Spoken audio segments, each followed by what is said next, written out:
dia a todos e todas. Bom dia! Para mim é uma alegria enorme estar aqui com vocês. Primeiro porque eu quero parabenizar o Felipe Velaton pela ideia do Protagonize, e é uma alegria imensa para quem acredita na política. Eu acho que não tem solução para o Brasil a não ser dentro da política. As pessoas falam mal da política, mas é necessária a política. Só vai mudar alguma coisa se for pela política. De ver aqui num sábado, homens e mulheres reunidos, buscando uma formação política para que nós tenhamos melhores políticos.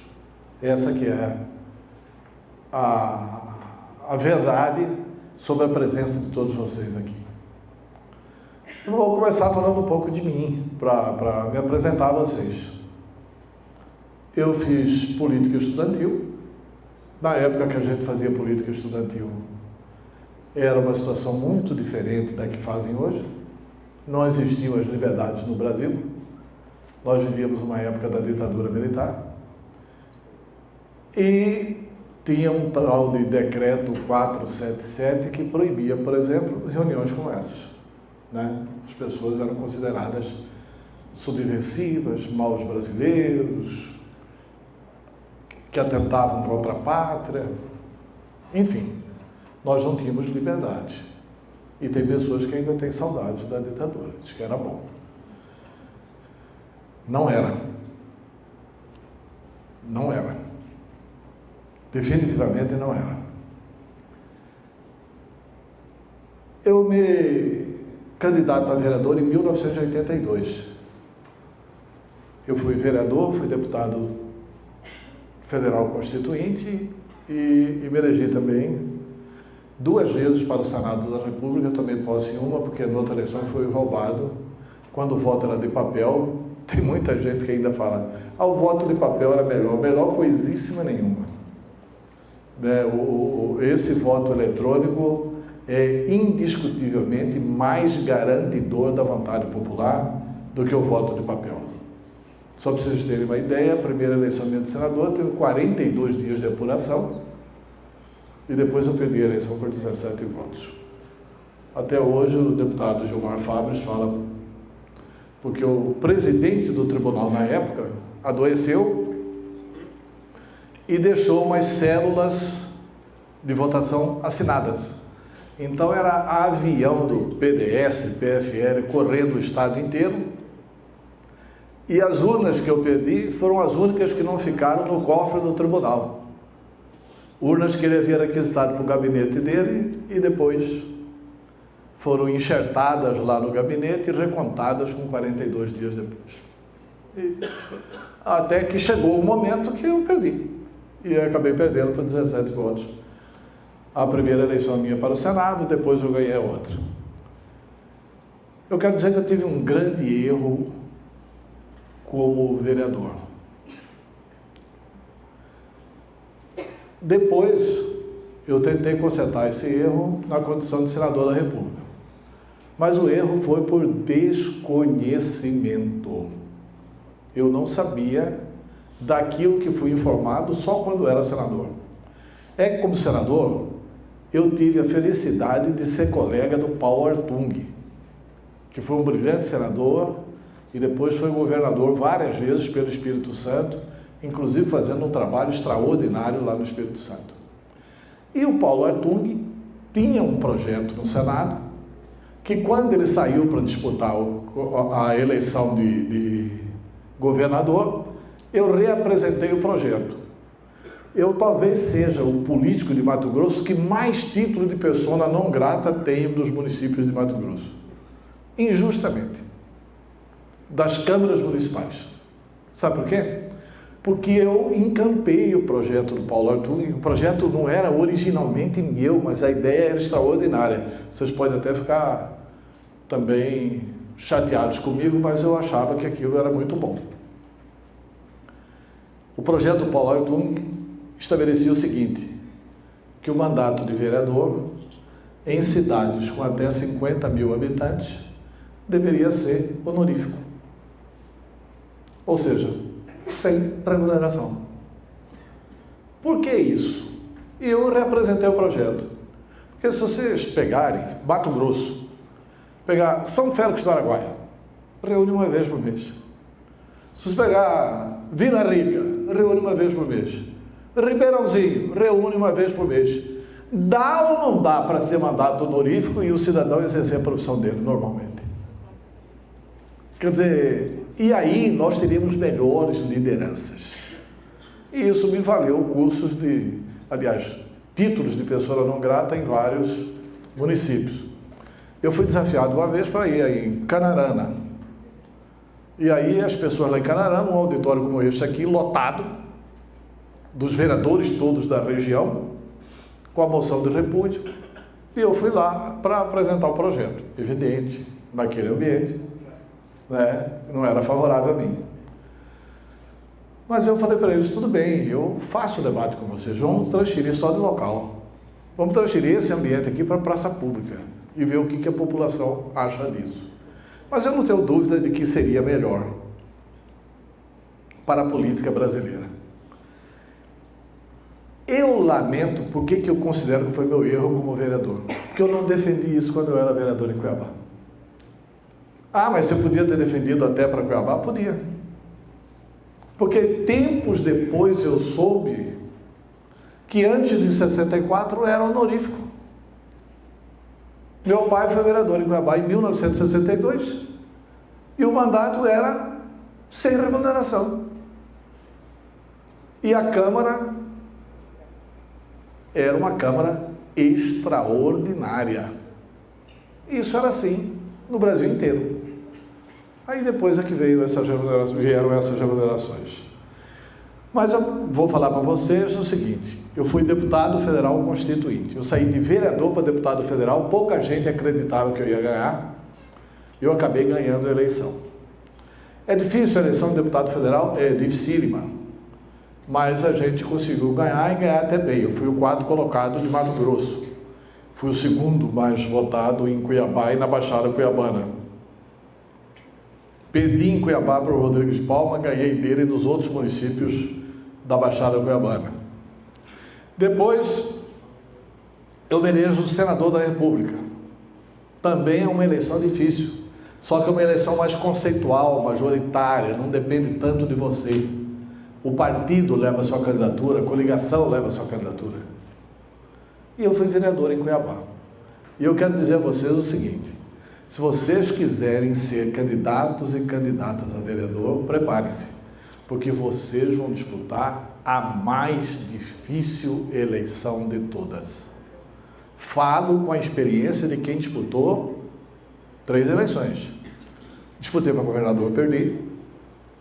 Então disputei também para cargo executivo, mas a mais difícil eleição que você vai disputar é a eleição de vereador. E aí, eu quero dizer o seguinte, eu tive muita ligação com Dante de Oliveira. Daqui para trás? Não tem X nenhum no chão. Ah, tá bom. Tá bom. É o seguinte, quando eu fui candidato a vereador, eu era muito ligado ao Dante de Oliveira. Por causa dele, da minha relação com ele, eu acabei filiando-me ao MDB. Na época, 1982, não estava consolidada ainda a democracia. Era ditadura no Brasil. Em 82, foi a primeira eleição direta para governador. Não tinha eleição de governador. Até então, os governadores eram escolhidos pelos generais de plantão. Então, a primeira eleição era aquela. E eu saí no MDB. E aí, é importante vocês anotarem isso e prestarem atenção nisso que eu vou dizer. Naquela eleição, o sucedâneo da Arena, o sucessor da Arena, que era o partido do governo, que era o partido que dava apoio à ditadura brasileira, era o PDS, que representado em Mato Grosso, principalmente pelos irmãos Júlio e Jaime. Depois veio o PFL, depois veio o DEM. Essa é a origem do PDS. E nós éramos do MDB. O MDB era uma grande frente. Todos os partidos de centro-esquerda, da esquerda, todos os que tinham esse pensamento, iam para o MDB. Por quê? Porque era o partido que lutava contra a ditadura. Naquela eleição teve uma candidatura muito pálida do PT. O PT estava começando, teve a candidatura ideológica do professor João Molevade, que era um homem de bem e foi candidato a governador no estado de Mato Grosso. O que a ditadura fez para ganhar a supremacia em todos os estados brasileiros? Eles estabeleceram a seguinte regra, que a eleição que eu disputei é muito semelhante à eleição que vocês vão disputar, com uma pequena diferença. Lá em 1982, a ditadura, para manter o poder, ela estabeleceu a seguinte regra: o voto vinculado. Talvez aqui o Enoque que nos assiste se lembra disso. Vocês não sei se já ouviram falar no tal do voto vinculado. O voto vinculado era o quê? Você votava num vereador de um partido, você tinha que votar no deputado estadual do mesmo partido, no deputado federal do mesmo partido, do senador do mesmo partido e do governador do mesmo partido. Você não podia votar num vereador de um partido e agora eu vou escolher um deputado estadual que é meu amigo, não podia, anulava o voto. Por que a Arena levava vantagem nisso, o PDS? Porque eles tinham mais estrutura, eles tinham mais organização. Era difícil as pessoas irem para o MDB. Você ia fazer a reunião do MDB, era gravado pela polícia. Então, nessa questão do voto vinculado, foi nesse ano que eu resolvo ser candidato a vereador por Cuiabá. E eu, pessoalmente, com um prejuízo pessoal. Como o voto era vinculado, você tem que buscar primeiro na candidatura a vereador o apoio da sua família.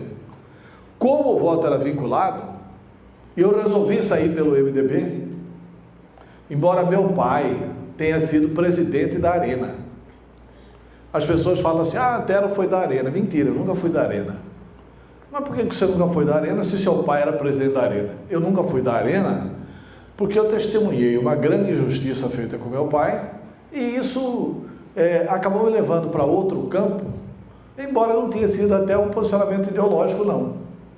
Meu pai era secretário-geral da Caixa Econômica e professor de português no Colégio Estadual de Mato Grosso.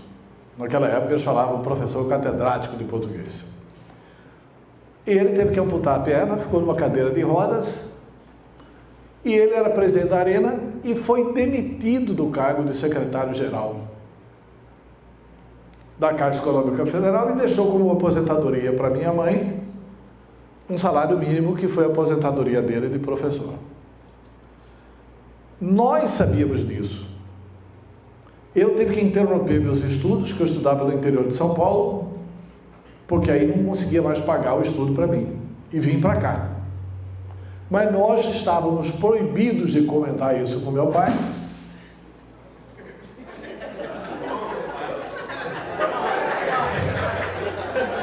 Nós estávamos proibidos de comentar isso com meu pai,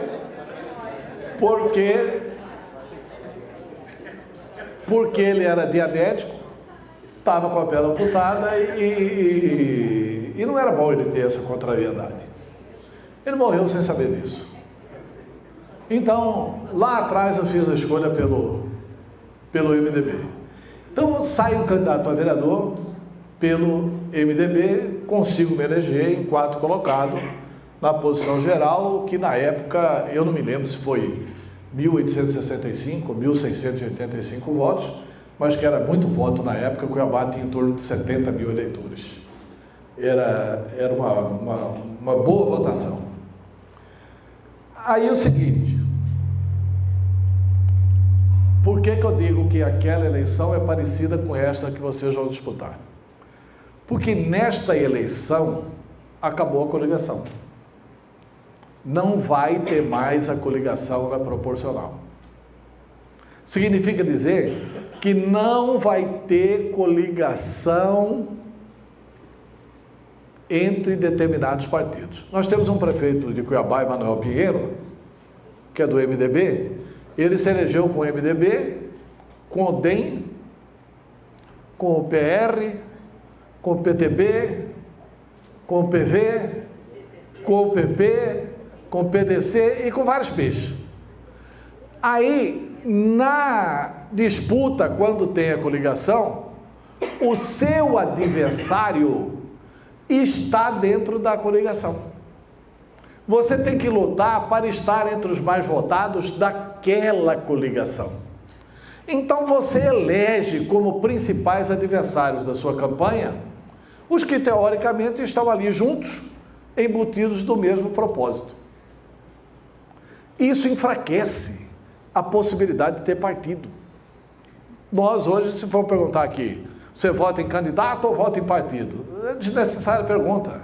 As pessoas estão se lixando hoje para partido político, o que eu acho que é uma pena. Nós temos que recuperar a questão da importância dos partidos políticos. E uma das coisas que ajudou a desorganizar os partidos políticos é a forma como é organizada a eleição no Brasil. Nesta situação do fim da coligação, que é a eleição que vocês vão disputar, a situação é um pouco diferente. Vocês vão disputar num partido. Vocês vão ter que escolher um partido. Nesse partido que vocês vão ter que se filiar, esse partido vai ter que ter, no mínimo, 75 candidatos a vereador. Me ajudem aí os advogados. É isso, né?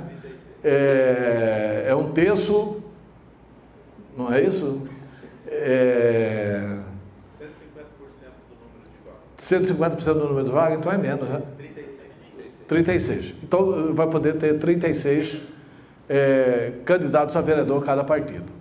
Então é importante você ir para um partido, primeiro, que tenha a chapa completa.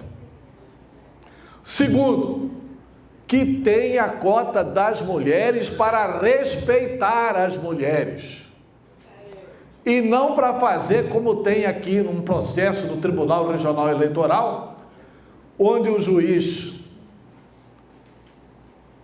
filho do Gilson de Barros, doutor Gonçalo Antunes, está determinando a perca do mandato de determinados vereadores, porque o partido deles, não é culpa dos vereadores, mas porque o partido deles iludiu as mulheres. O pastor chamava lá as mulheres, olha, você vai ser candidata, mas o seguinte, hein, você vai pedir voto para fulano e tal. Ela, como candidata, não teve nenhum voto. Né? A outra candidata teve um voto. Né? E aí não participa da distribuição dos recursos do partido. Quer dizer, essa vigarice tem que acabar na política. Ela precisa acabar na política. Então vocês vão participar de uma eleição que é assim, os seus adversários estarão nos outros partidos. Vocês vão participar de uma eleição onde vai criar uma unidade no partido de vocês.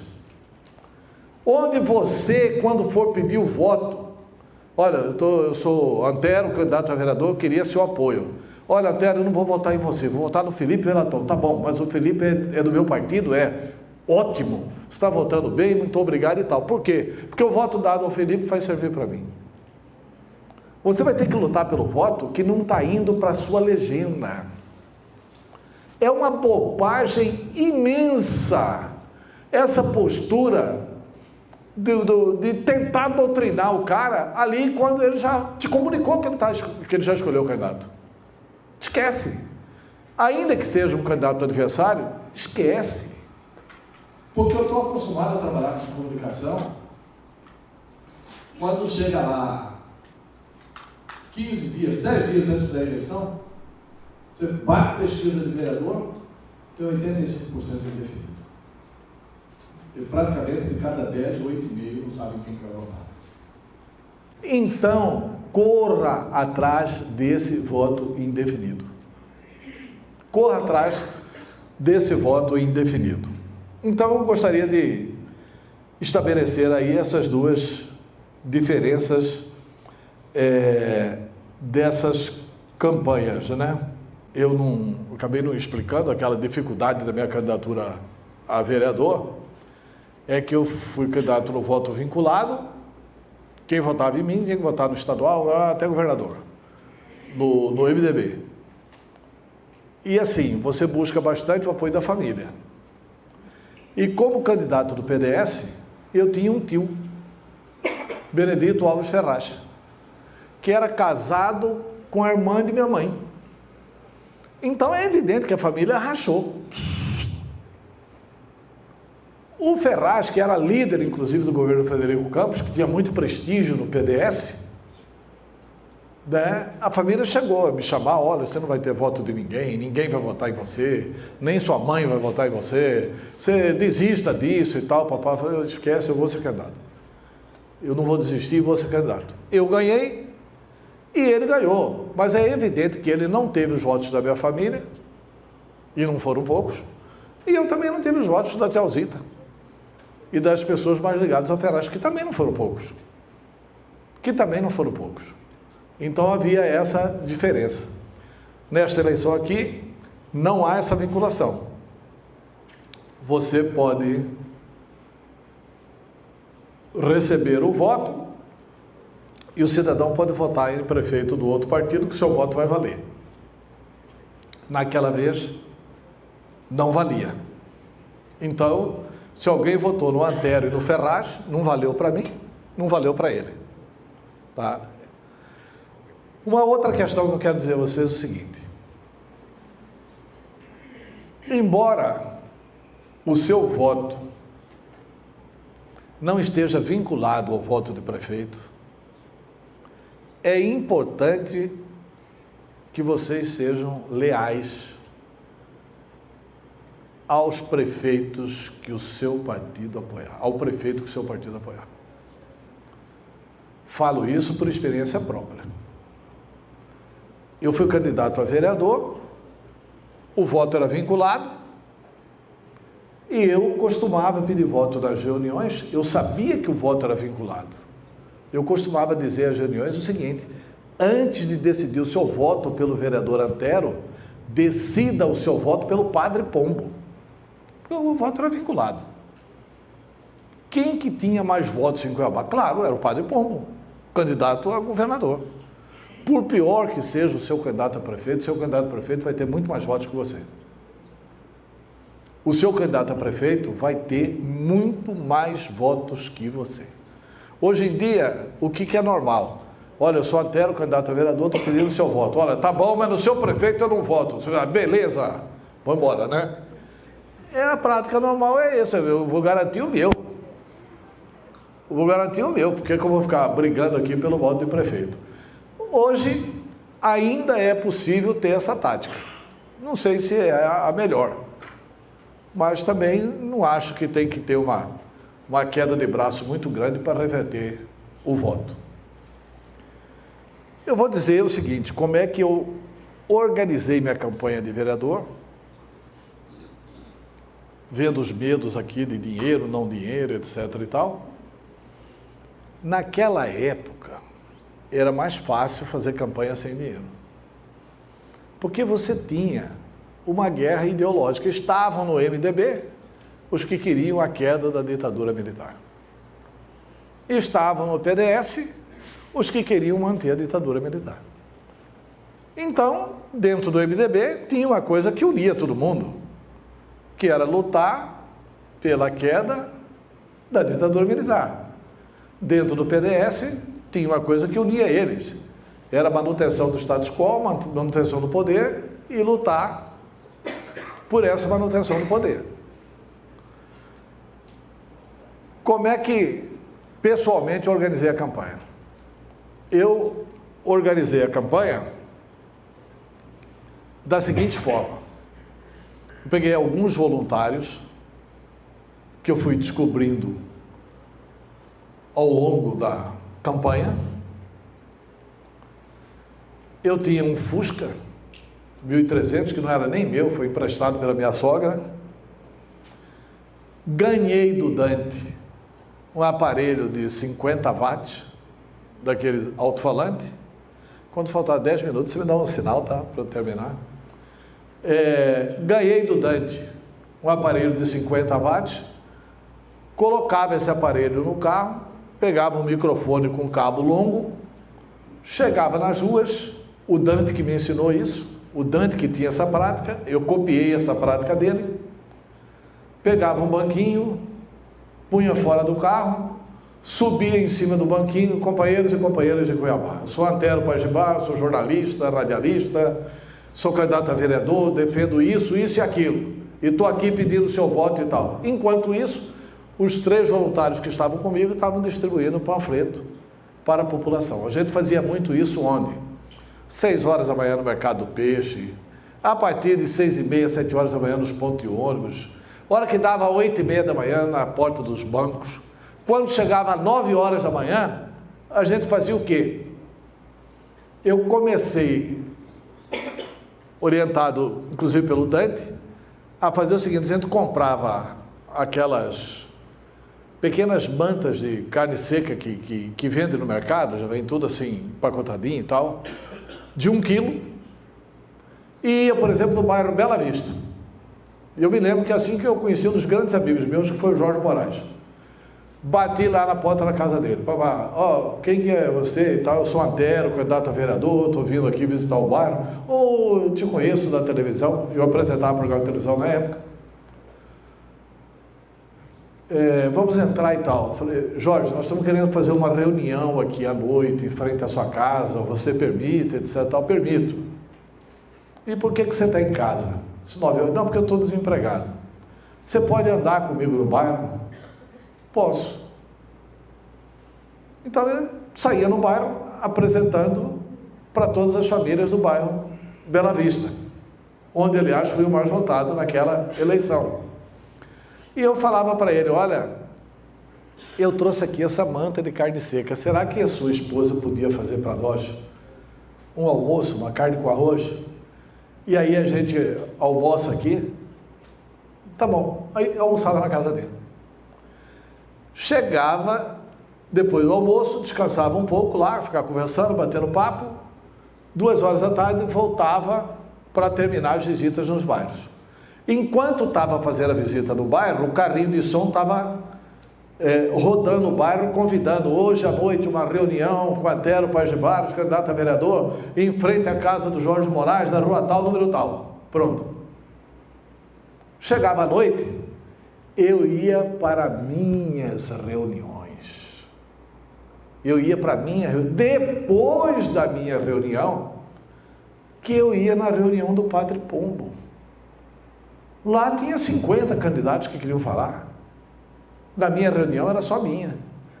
Então eu ia nas minhas reuniões, que é o que eu acho que vocês devem fazer. Nas suas candidaturas de vereador. Não fica seguindo a agenda do prefeito. Tenha a sua agenda. Se você não fizer a sua agenda, você vai fracassar na campanha. O que acontecia com essa prática? Ali virava um comitê da campanha sua. Você saía do bairro, mas aquela liderança na qual você almoçou, que andou com você no bairro, etc. e tal, ele passava a ser o seu representante no bairro. Você passava a ter uma bandeira, um ponto no bairro. E isso foi fundamental para a nossa vitória a vereador. Nesse bairro, inclusive, eu já citei isso, nós fomos o mais votado naquela eleição. O que eu gastei desse medo mas aí aquela época a política era muito melhor que hoje. O que eu gastei naquela campanha? Eu tive, na época, uns 150 a 300 mil santinhos que me foram dados por Mauro Cid Nunes da Cunha. Mauro Cid é um professor que eu tive, um querido jornalista, um dos maiores publicitários de todos os tempos de Mato Grosso. Foi quem fez junto com o Tadeu Vinagre, a música Dante Sim, Dante Já, o futuro prefeito de Cuiabá. Foi quem coordenou a propaganda da convenção do Dante de Oliveira naquele enfrentamento com o Rodrigues Paulo. Só que isso foi em 85. E em 82, ele fazia a campanha do Júlio Campos e do Roberto Campos. Aí ele, com o dinheiro dele, do bolso dele e tal, ele me deu 300 mil centinhos e 10 mil cartazes. Esses 10 mil cartazes eu fiz assim em forma de filipeta. Naquele tempo você podia colar cartaz em poste. Naquele tempo era permitido. Onde ia lá, vereador, Antero Paz de Barros, deputado estadual, Juarez Gomes, deputado federal, Dante de Oliveira, senador, Bezerra Neto, governador, Padre Pombo. Então eu fiz um cartaz em preto e branco, que eram só os nomes, e assim colava nos postes. Fazia o comício relâmpago e ia para as reuniões, inicialmente minhas, depois do Padre Pombo. Alguns amigos me deram contribuição de gasolina, e o que eu gastei foi gasolina na campanha. Gasolina e pena. Mas aquela eleição determinou a deterioração da política de Mato Grosso. Por quê? Porque ali começou a organização da compra de votos. Porque a Arena, o PDS, tinha como compromisso eleger Bob Fields, Roberto Campos, senador da República.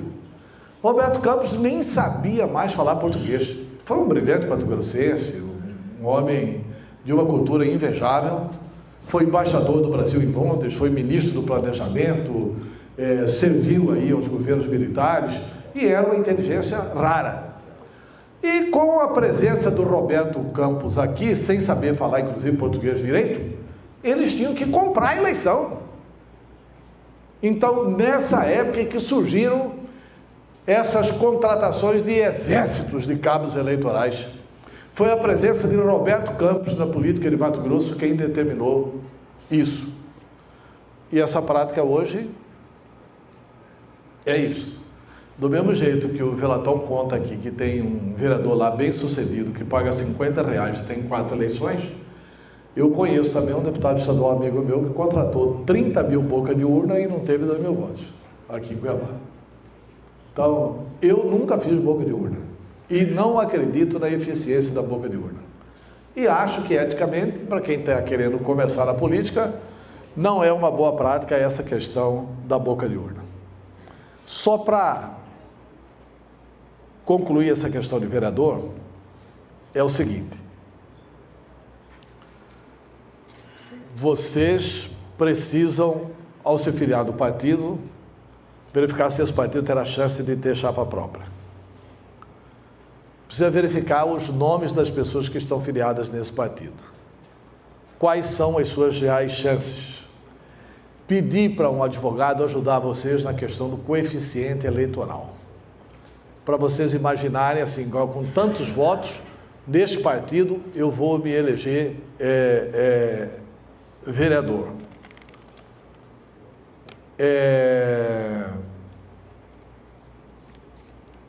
Depois, vocês terão que responder para vocês mesmos algumas perguntas que o Velatão já fez aqui, eu percebi isso e que vocês talvez já responderam aí. Não precisa responder para mim, não, só responder internamente.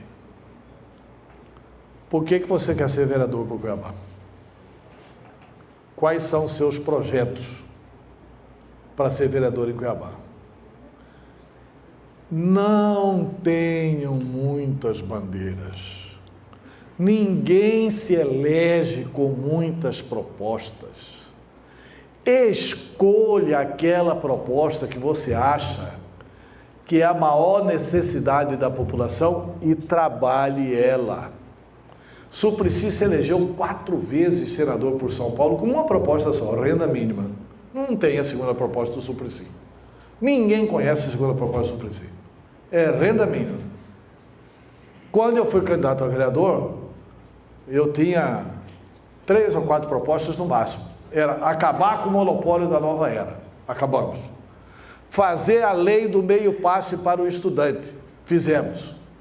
Que é a lei 2050, que depois foi modificada para virar essa questão do passe livre, que eu acho que é bastante discutível, mas que a demagogia política não permite que se discuta isso.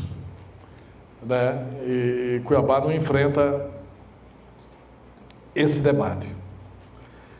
Assim, por que você quer ser vereador? Se alguém te perguntar, olha, vereador, por que votando em você vai ser bom para Cuiabá? O que é que você pode contribuir para Cuiabá? Não, vai ser bom porque eu vou fazer isto, isso e aquilo. Entendeu? Porque eu tenho compromisso assim, assim, assado. Então, qual o papel de um vereador? Vocês sabem? O que é que faz um vereador? Quer dizer, o que é possível fazer um vereador eleito na capital? Isso aí você teria que se aprofundar. O que preciso fazer para conquistar o voto? Na minha opinião, não é dinheiro, não. Na minha opinião, é proposta clara, compromisso e ter base. Quem que tem mais chance de ganhar a eleição? Minha opinião, quem tem família grande. É isso, quem tem família grande, quem envolver a família inteira na sua campanha e quem tem base de trabalho feito. Quando o Felipe Velatão conversou comigo, eu perguntei, mas para aí, você tem algum trabalho? Ele falou, tem. Mostrou para mim o trabalho que ele fazia. Então, você tem que ter algum trabalho feito. Por quê? Porque você vai enfrentar vereadores, como é o nome daquele vereador lá do Dom Aquino mesmo? Renivaldo, né?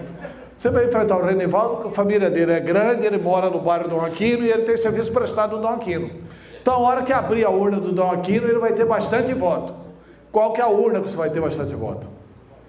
De qual bairro que você vai ter bastante voto? Onde que você está alicerçado? Como é que está a sua família? A sua família vai estar igual do Antero, dividida, ou sua família vai estar unida em torno da sua candidatura? E se você está pretendendo ser candidato, eu quero fazer algumas perguntas. Você já listou todos os seus amigos? Você já listou todos os seus parentes? Você já listou todos os lugares onde você vai no seu bairro e tal, fazer compra, etc e tal? Você já pediu para os seus parentes listarem os amigos deles? Você já fez alguma reunião com eles? Você já perguntou aos seus amigos mais chegados se eles estariam dispostos a apoiar a sua campanha de vereador e vereadora? São questões práticas, que não dependem do Velatão, não dependem de nenhum curso teórico aqui, que depende da atividade de vocês. Não vão imaginar que essa candidatura é fácil. Não, vereador é o primeiro degrau, é a candidatura mais difícil que tem na política. Porque você vai pedir voto e o cara vai falar assim, não, meu parente ali, eu até ia votar em você, mas meu primo resolveu ser candidato, eu vou ter que votar no meu primo. Entendeu? Então, é uma candidatura muito disputada. Eu quero dizer o seguinte, que nas minhas candidaturas proporcionais, eu sempre fui beneficiado pela lealdade aos de cima. Eu me lembro que eu pedia votos primeiro para o Padre Pombo, depois para mim. Quando eu fui deputado federal e o Bezerra, candidato ao governo, eu também pedia votos primeiro para o Carlos Bezerra e depois para mim como deputado federal.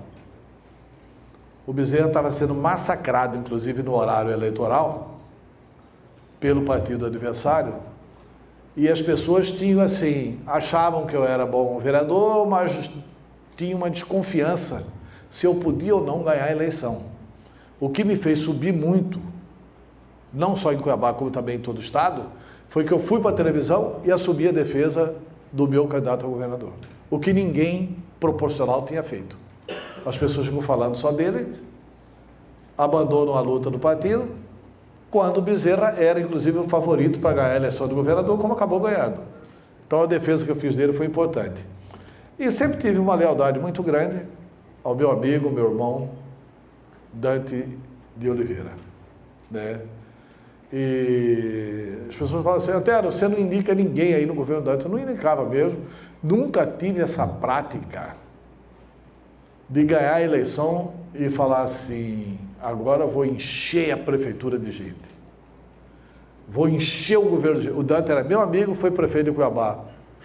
Não tem indicações pessoais minhas lá. Meu amigo governador de Mato Grosso, não tinha indicações pessoais minhas lá. E isso, teoricamente, me dava uma desvantagem. Olha, Antero, você não tem essas pessoas que dependem, eu nem quero ter. Mas me trazia um conforto. Essa minha lealdade, esse meu estilo de ser, quando eu fui candidato federal, a prefeitura inteira me apoiou. Eu até brinco com o Zeca, que era do 4º andar, que foi uma indicação do Rodrigues Palma, ele apoiou o Palma, aliás, com muita coerência. Eu brincava com ele, ô 4º andar, que o 4º andar não me apoiava. Apoiava o Rodrigues Palma. Mas todos os outros, sem ter ninguém indicado por mim, evidente que deve ter sido um pedido do Dante. A grande maioria me apoiou. Agora, vou falar brevemente com vocês a questão de comunicação. Eu tive eu não me julgo assim marqueteiro, né? Eu sou jornalista e faço campanhas de comunicação. Eu tenho para mim o seguinte, que a comunicação, para ser vitoriosa, ela tem que trabalhar exclusivamente com a verdade. Não adianta mentir no horário eleitoral. O eleitor percebe.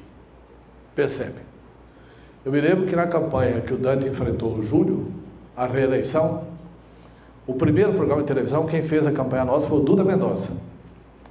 O primeiro programa de televisão, eu falei para Dante, estamos perdidos, porque nós estamos enfrentando um irresponsável, que era o Júlio Campos. O Dante começou a campanha atrás, e no primeiro programa de televisão, o Júlio, com uma varetinha, foi no mapa do estado e falou assim, minha primeira providência é asfaltar daqui, aí correu o mapa, até aqui. Ele, no primeiro programa de televisão, ele asfaltou de Vila Rica a Vila Bela da Santíssima Trindade. Falei, Dante, nós estamos liquidados, o cara é um mentiroso, quanto mais e tal. Não tem como enfrentar um homem desse, o cara vai falar qualquer coisa aí. Aí, 8h30, 9 horas da noite, porque a gente fazia pesquisa qualitativa de todos os programas de televisão. 8h30, 9 horas da noite. Programa mais rejeitado, de Júlio Campos. Por quê? Porque o eleitor detectou que ele mentiu, que aquilo não era possível fazer. Ou seja, não achem que o povo é besta. 1. 2. Vocês são candidatos a vereador. Olha, tem duas coisas que vocês precisam ter. Uma é um assessor jurídico imediatamente. Não precisa contratar não, um amigo. Pega um amigo, um advogado, e peça para ele te ajudar. Acontece, né?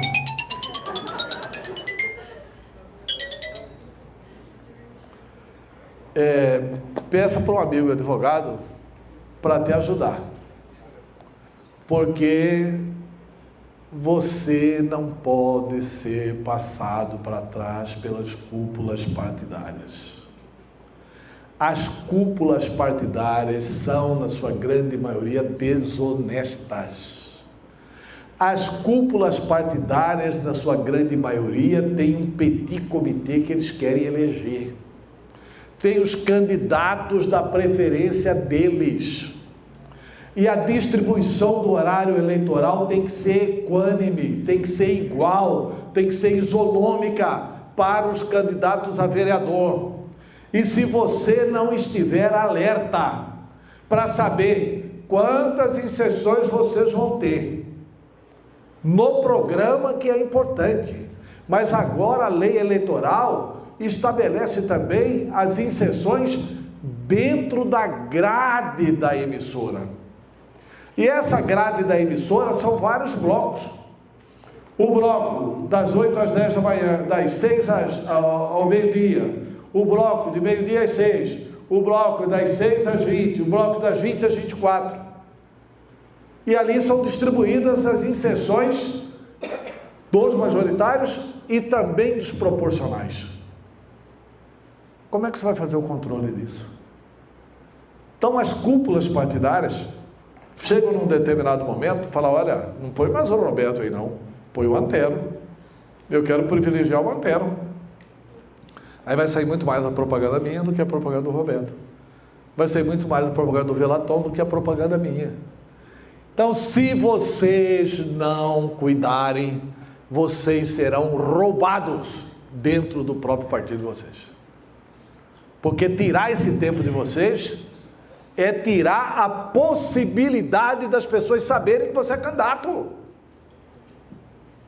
Que você é candidata. Isso é inaceitável. E vocês precisam se organizar para isso. Ninguém fará isso por vocês. Ninguém fará isso por vocês. Ainda na questão de comunicação é o seguinte. Aquele horário do vereador, o horário tem que ser muito bem utilizado, porque já são poucas as inserções, dado ao grande número de candidatos. Então, não queiram gravar 5, 6 VTs, pelo amor de Deus. Se você for fazer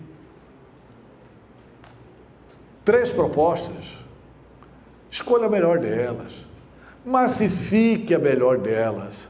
As outras, você vai discutir no tete-a-tete, nas reuniões, etc. e tal, mas faça publicidade de uma bem feita. Comunicação é repetição. Se você não repetir, as pessoas não vão saber o que você quer. Não adianta, olha, aquele cara é bacana. Ele hoje falou do transporte coletivo, amanhã ele falou que Cuiabá não tem árvore, no outro dia ele falou que Cuiabá não tem calçada, no outro dia ele falou não sei o quê, vai terminar a campanha e as pessoas não sabem o que você defende. As pessoas não vão ter marcado o que é que você defende. Então, assim, façam poucas publicidades. Na minha opinião, devia fazer uma. Devia repetir uma, como candidato a vereador. Ainda na questão de comunicação, você tem que estar atento para uma outra questão. A questão da desonestidade também dos veículos. A lei proíbe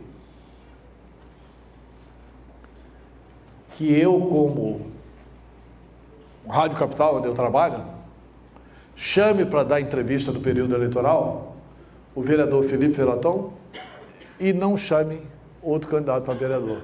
Se eu chamar o Felipe Velaton, eu abri a possibilidade de chamar todos os vereadores. Eu abri a obrigatoriedade legal de chamar todos os vereadores. Até antes do período eleitoral posso chamar quem quiser.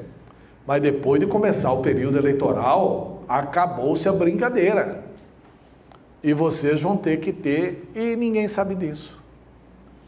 E ninguém sabe disso, e ninguém contesta isso, e ninguém faz essa impugnação, e ninguém reivindica. E tem um princípio no direito que diz que a justiça é inerte. A justiça não age por impulso.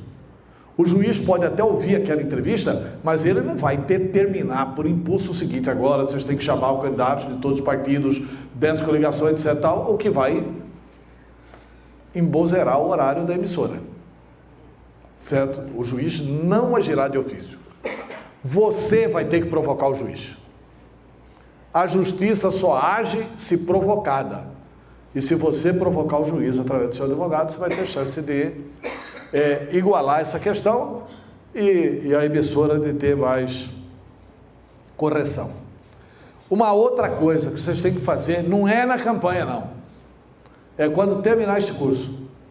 Vocês vão ter até uma palestra aqui, parece que são 3 palestrantes que vão falar aqui sobre mídia social. Vocês têm que organizar a questão de mídia social. Daqui a pouco eu não vou entrar muito nesse assunto, porque vocês vão ter especialistas falando com vocês sobre isso. O que é importante na mídia social? Importante é o cara que sabe fazer selfie, importante é o cara que tem conhecimento técnico da mídia, tudo isso é importante. Mas é importante o conteúdo. Não adianta você ter mídia social e ficar colocando qualquer coisa lá na mídia social. Então você tem que ter um conteúdo que seja capaz de atrair as pessoas. Outra questão, organizar as suas páginas sociais e aproveitar agora, não é na época da campanha não, para você ir aumentando o número de seguidores que você tem na página social. Quem que vai te explicar como que você vai fazer isso é a palestra de daqui a pouco, de hoje, inclusive, né, com os especialistas aqui na mídia social. Cobrem deles isso, né? No mais, gente, eu acho que vocês estão de parabéns por estarem aqui reunidos. Eu vou encerrar por aqui, vou abrir para vocês perguntarem e vou ficar aqui disposto a responder as perguntas de vocês, mas muito sucesso na campanha. E que a gente, depois de 4 anos, possa estar num curso desse falando assim, valeu a pena.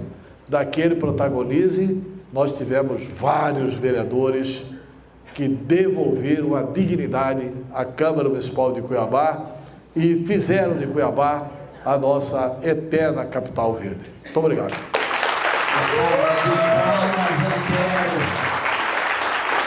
Muito obrigado.